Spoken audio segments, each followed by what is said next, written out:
Hello and welcome to LNP's The Huddle. I'm Tim Gross. That's John Walk and Kevin Freeman, who's making his LNP Huddle debut. Guys, it's the first weekend of fall. Might not feel like it quite yet weather-wise. It's also the first week of section games in LL football.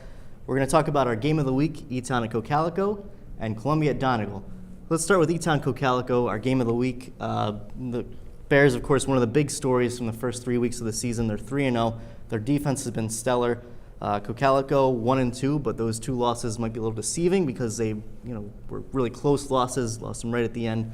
So how do you think this one's going to play out? Yeah, and they were close losses to two really good teams. So that's why this is a really sneaky game for, I think, all of us in general.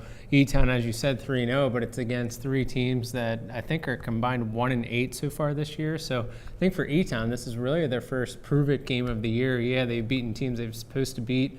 This is the first, I don't know, maybe their toughest challenge to date. And so far, Eton, well, I guess kind of going back to last year's matchup, I was at that game. I'll be at the game this Friday. If you remember that, Cocalico won in a blowout, I think 49-7.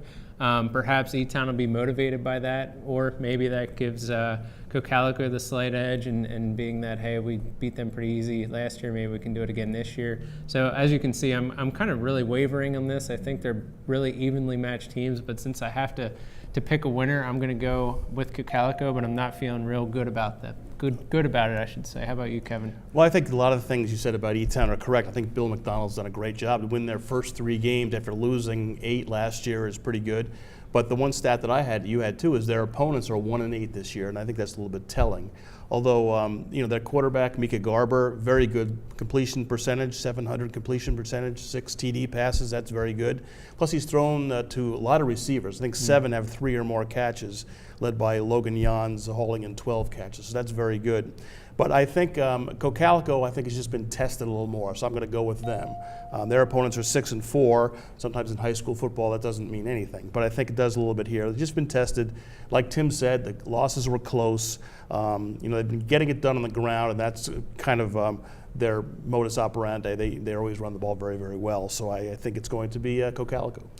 I agree with you guys. I think Cocalico, for years we've seen this where their offense is just taken whatever the defense has given them, and they found a way to tailor their veer offense to kind of combat that. And they have a couple different backs who have gotten it done so far this season. So I think it's a test for Eton's defense that's really strong, and Cocalico's offense, is known to make the adjustments and kind of throw a couple different looks at teams to kind of mix things up.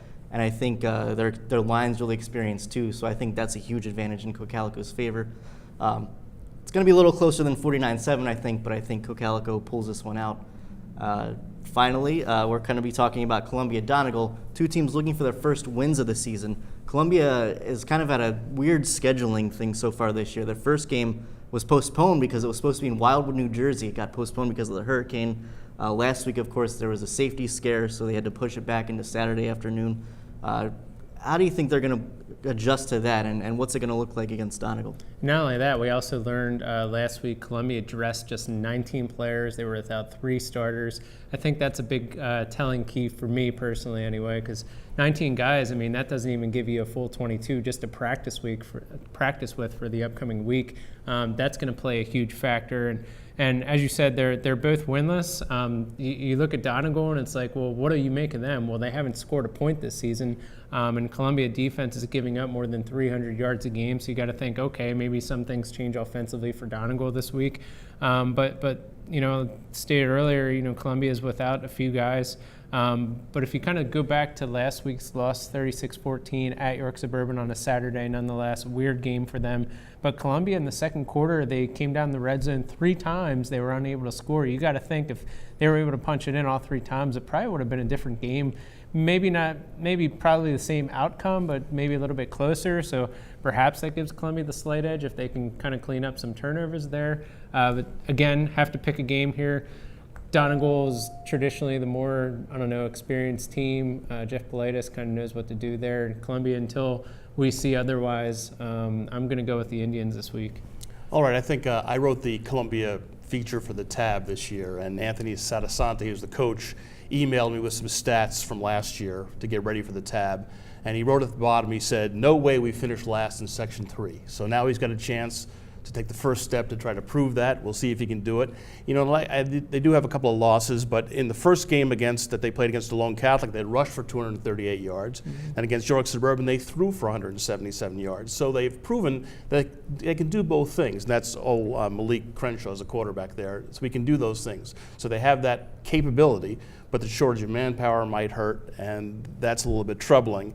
Donegal, they're just not, they haven't put it together. You know, that's the thing about them. 2.9 yards per rush, that's not going to get it done. No points, and they're giving up a ton of yards a game, over 400 yards a game. So I'm going to go with Columbia in this game. It's the backyard rivalry. They've been going at it for a long time, those two, but I think I like the Tide in this one.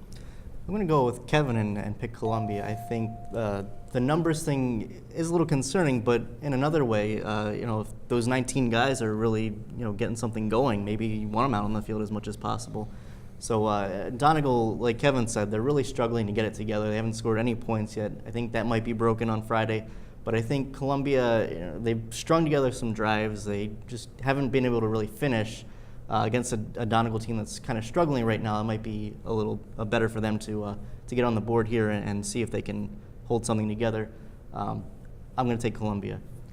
So watch this Huddle's pregame picks every Thursday afternoon, and be sure to check out LancasterOnline.com for Friday night for all the final LA League scores and results. Thanks for tuning in, everyone.